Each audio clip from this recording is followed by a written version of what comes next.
Hello students, in our previous lecture we studied about elasticity जो हमारे chapter number 9 का एक पार्ट था। अब यहाँ पे एक पार्ट का क्या मतलब है। Chapter number 9 is all about bulk properties of matter. Matter आपको पता है क्या होता है, solid, liquid and gas.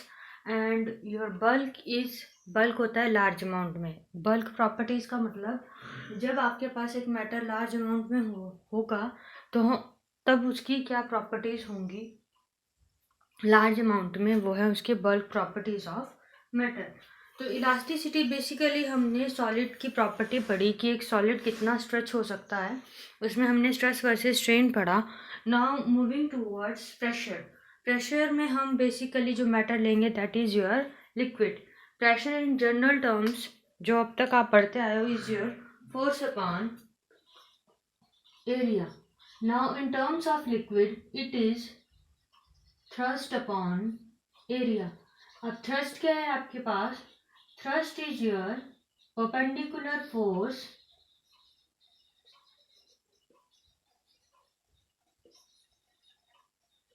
Applied on the surface of liquid. Perpendicular force होती है जो सरफेस ऑफ लिक्विड पे अप्लाई की जाती है।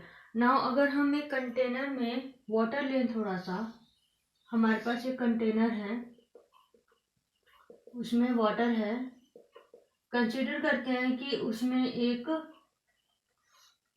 वो जो वाटर है वो अपने चारों तरफ एक फोर्स अप्लाई कर रहा है, उसमें एक वाटर मॉलिक्यूल सरफेस जो है, ठीक है, उसमें से हम एक फोर्स कंपोनेंट ले लेते हैं दैट इज योर ओ ए। तो हम यहाँ पे कंसीडर कर लेते हैं, consider a water contained in a vessel, suppose that liquid is in equilibrium state of rest.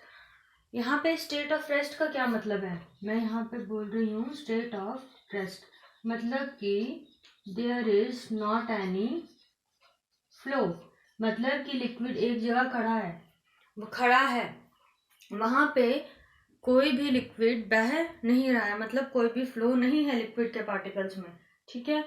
तो फोर्स इज एक्टिंग अलोंग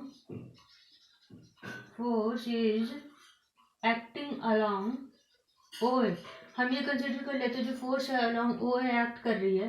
तो अगर हम इसे रेक्टेंगुलर कंपोनेंट्स में रिजॉल्व करेंगे, रिजॉल्विंग इन रेक्टेंगुलर कंपोनेंट्स, हॉरिजॉन्टल कंपोनेंट क्या होगा आपके पास, एच से रिप्रेजेंट कर रही हूँ आपको। ये क्वेश्चन आपके अभी क्वार्टरली एग्जाम्स में भी आया था बट किसी को पता नहीं था। इज योर वर्टिकल कंपोनेंट, ठीक है, एफ कॉस थीटा, फोर्स है ना ये हमारे पास, और उसका वर्टिकल कंपोनेंट क्या होगा, एफ साइन थीटा। अब यहाँ पे देखिए जो परपेंडिकुलर फोर्स है वो क्या होनी चाहिए, जीरो, बट फोर्स अप्लाई हो रही है। परपेंडिकुलर फोर्स जीरो क्यों होनी चाहिए, जो यहाँ पे लिक्विड है डिस्प्लेसमेंट उसकी कोई नहीं है, तो हम उसके सरफेस से उसकी डिस्प्लेसमेंट शो कर सकते हैं। रेस्ट पे फोर्स उसकी डाउनवर्ड डायरेक्शन में हो रही है, तो बीच में एंगल कितना होना चाहिए, 90 डिग्री। तो ये force must be equal to zero. अब यहाँ पे ये हमें सिचुएशन पहले ही पता है कि अगर दोनों परपेंडिकुलर हो तब जीरो हो, बट हमें यहाँ पे प्रूव करना है। Now we have here is horizontal and vertical component that is f cos theta and f sin theta. As liquid is at rest, liquid rest पे है but force is applied, force तो जो surface के particles हैं वो downward direction में लगाएंगे ही ना, ठीक है, force is applied, force is there, so F cannot be equal to zero, ठीक है, F is not equal to zero, but here cos theta is equal to zero, cos theta can be equal to zero, cos theta zero हो सकता है। अगर cos theta zero है तो आपके पास theta की वैल्यू क्या है, 90 डिग्री। तो मतलब अगर आपका लिक्विड रेस्ट पे है तो उसमें जो फोर्स है अप्लाइड फोर्स थ्रस्ट वो कितने एंगल पे होगा, 90 डिग्री। मतलब कि in a liquid at rest the force applied is perpendicular to the surface of the liquid। जो फोर्स अप्लाई होगी वो परपेंडिकुलर होगी surface of liquid which is your thrust. ठीक है, ये हो गया आपके पास कि आपका वो थ्रस्ट क्या होता है। अब आ जाती है आपकी प्रैक्टिकल एप्लीकेशंस ऑफ प्रेशर। ये तो कॉमनली आपने आज तक पढ़ा ही है एप्लीकेशन ऑफ प्रेशर में, कि जो आपकी नेल्स है वो शार्प होनी चाहिए। Nails should be sharp. ठीक है, जो प्रेशर है वो देखिए यहाँ पे इनवर्सली प्रोपोर्शनल है एरिया के। इधर से आपको पता चल जाएगा forces inversely proportional to area, मतलब एरिया जितना कम होगा प्रेशर उतना ही ज्यादा होगा। ठीक है, तो अगर आपकी नेल्स का एरिया बहुत कम है तो उस पर प्रेशर ज्यादा लगेगा और वो इजीली सरफेस पे पेनिट्रेट कर पाएगी। ठीक है, अब नेक्स्ट आ जाता है हमारे पास जो एप्लीकेशन है, जो आप देखना कभी अगर आप बिना स्लीपर्स के नंगे पाँव चलोगे एक सरफेस पे, एक ऐसे रोड पे जिसमें बहुत सारे छोटे छोटे पत्थर हैं, तो वो आपको चुभेंगे, इसीलिए क्योंकि वहां पे जो वो पेबल्स है उनका सरफेस एरिया क्या है, कम, तो प्रेशर वो क्या लगा रहे हैं हमारे फीट पे ज्यादा। ठीक है, नेक्स्ट है आपके पास railway tracks are laid on large size wooden concrete sleepers. जो रेलवे ट्रैक्स हैं वो कुछ इस तरह के बने होते हैं।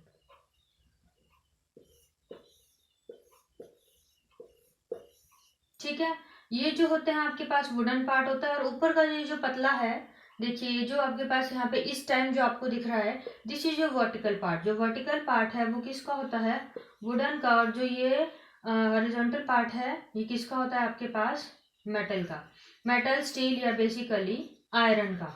ठीक है, तो ये वुडन यहाँ पे इसीलिए रखे जाते हैं टू एक्सर्ट या फिर प्रेशर को झेलने के लिए। कैसे, जब एक रेल इस पे चलेगी, जो टायर्स हैं वो अपने ट्रैक्स पे चलेंगे तो इन पे बहुत फोर्स लगेगी, तो उस फोर्स को डिस्ट्रीब्यूट करने के लिए नीचे वुडन ब्लॉक्स रखे जाते हैं, ताकि जो ट्रैक्स हैं उन पे डायरेक्ट फोर्स ना लगे, वो फोर्स जो है वो आगे वुडन ब्लॉक्स में डिस्ट्रीब्यूट हो जाए।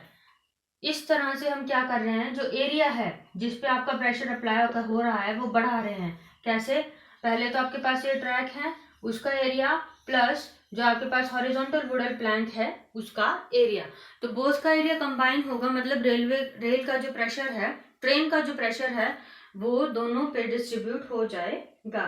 ठीक है, नेक्स्ट है आपके पास जो आपने देखा होगा ऊंट है, बचपन से आप पढ़ते आ रहे हो, जो ऊंट है वो डेजर्ट एनिमल है।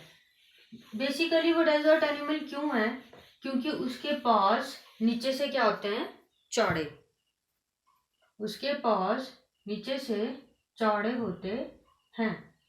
ठीक है, उसके पॉज जो नीचे से चौड़े होते हैं, तो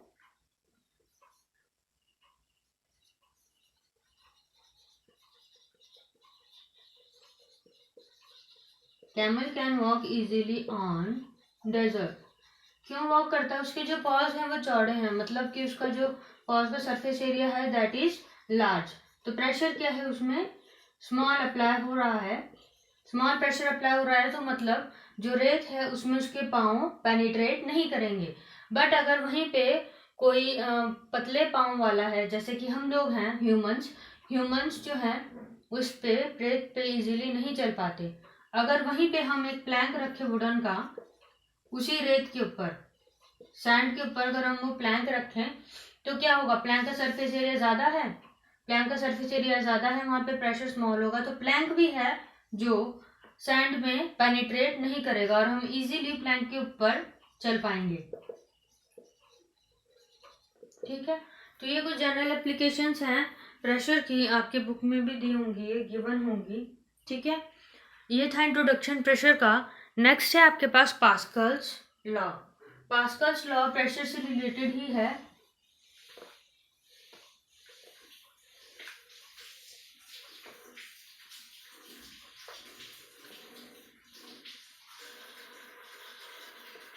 पास्कल्स लॉ, एक फिजिसिस्ट थे पास्कल, उन्होंने ये लॉ दिया था प्रेशर से रिलेटेड उनके अकॉर्डिंग क्या था, अगर आपके पास एक लिक्विड है, क्लोज लिक्विड है, मतलब कि वो किसी कंटेनर में बंद है, और अगर आप उस पर कोई प्रेशर अप्लाई कर रहे हो, उसके एक पार्ट पे या किसी भी पार्ट के पोर्शन पे प्रेशर अप्लाई कर रहे हो, तो वो जो प्रेशर है वो पूरे लिक्विड में डिस्ट्रीब्यूट हो जाएगा, लिक्विड के हर पार्ट पे। ऐसा है कि वो, ऐसा नहीं है कि वो प्रेशर उधर ही खत्म हो जाएगा, वो इवनली, बल्कि डिस्ट्रीब्यूट भी कैसे होगा, evenly. So the pressure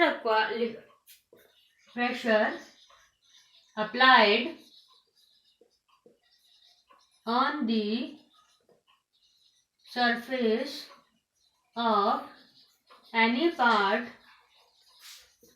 or portion of liquid is evenly distributed to every part of it। ये था आपके पास पास्कल्स लॉ। इससे रिलेटेड कुछ एप्लीकेशंस हैं, which is your hydraulic lift and hydraulic breaks. अब यहाँ पे एक चीज है, हाइड्रोलिक वो फ्लूइड्स होते हैं, हाइड्रोलिक आर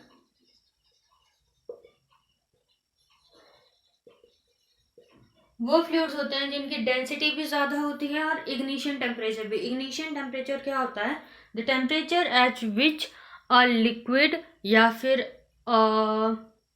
कोई भी आप जो जलने वाली चीज़ है, अ फ्लेमेबल चीज़ स्टार्ट्स बर्निंग, एक पर्टिकुलर टेम्परेचर जिसमें कोई भी चीज़ जलनी शुरू हो जाएगी, ठीक है। इनका क्या, डेंसिटी भी ज़्यादा होती है, density is more and ignition temperature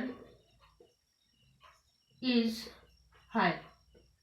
in liquids को यूज करके, इन लिक्विड्स को किसी दो सरफेसेस के बीच में डाला जाता है, ठीक है, और एक तरफ प्रेशर अप्लाई किया जाता है।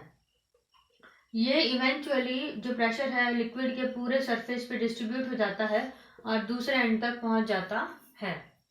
अब लिक्विड्स ही क्यों यूज किए जाते हैं, so that because they are better for lubrication के लिए भी बेटर रहते हैं, और they can be extracted easily। ये है हाइड्रोलिक लिफ्ट और हाइड्रोलिक ब्रेक्स के बारे में और हाइड्रोलिक फ्लूइड्स के बारे में। नेक्स्ट लेक्चर में हम जो है हाइड्रोलिक लिफ्ट और हाइड्रोलिक ब्रेक्स को डिटेल में पढ़ेंगे। So that is all for today, thank you.